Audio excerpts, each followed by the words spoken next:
Age of Enlightenment, Part 16. Donald Trump, you're not going to age well. I know the president just recently had his physical where once again they lied about his height and weight. As a professional trainer, I've been the same weight for about 30 years. I just recently lost a bunch of weight to try to approach my physical at a leaner, meaner state. But I know what the dimensions look like physically for someone to be 6'2" or 6'3" and to be 215, 220. That's a professional athlete. That's a heavyweight boxing champion weight. It is not the dimensions and the weight of our president. But I digress. The reason he's not going to age well is the same way other bigots have not aged well. Cory Booker just broke a speech record on the Senate floor, or a filibuster record, I guess a continuous speech. And the record he broke was from Senator Strom Thurmond, who was trying to stop the passage of the Civil Rights Act. That has not aged well. There is nobody on the streets going, we're so sad that that record was broken. We think so highly of Strom Thurmond.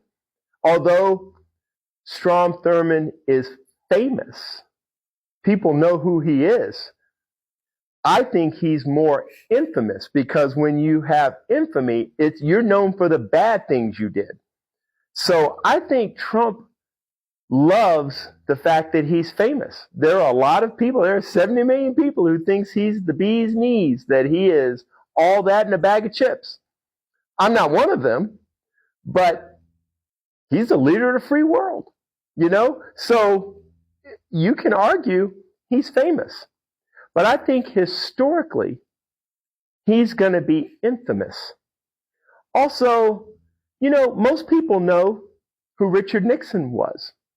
He was one of our presidents. What is he known for?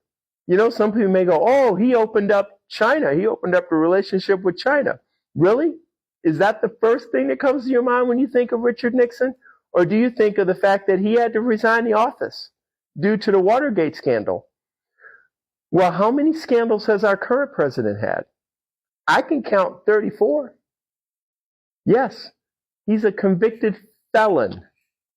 That's the most serious crime there is, I think, next to murder 1 and murder 2.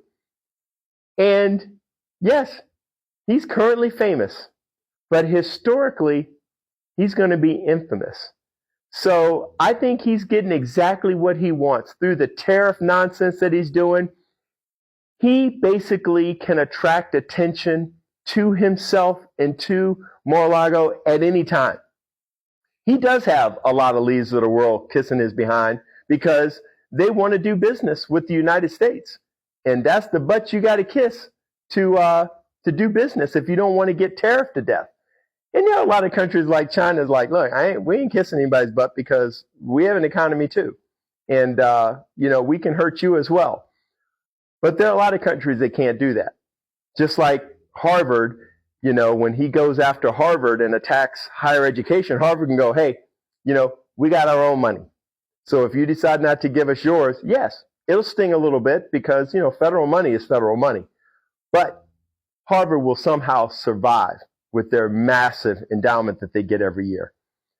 But my point is, I think the thing that really floats our current president's boat is the fact that he's so famous that the world has to come to his doorstep and he can literally tweet and change the economy or do a truth social, whatever his method of communication is, and change the economy in the world with one post or one statement or one non-statement. But what's going to happen down the road historically, he's going to be infamous. There's nobody who's enjoying this. I train very wealthy people who would like to stay wealthy, and they are not happy. A lot of them I know voted for Trump, and I think they're more embarrassed than anything because, we don't talk a lot about, we talk a lot of sports. when I train a lot of my staunch Republicans. And it's cool because I've made mistakes, okay?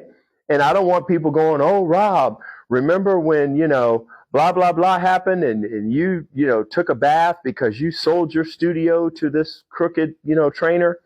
Yeah, I've made business decisions and, probably made voting decisions that I wish I could go and take back, but not in the last election. And infamy is coming for Donald Trump.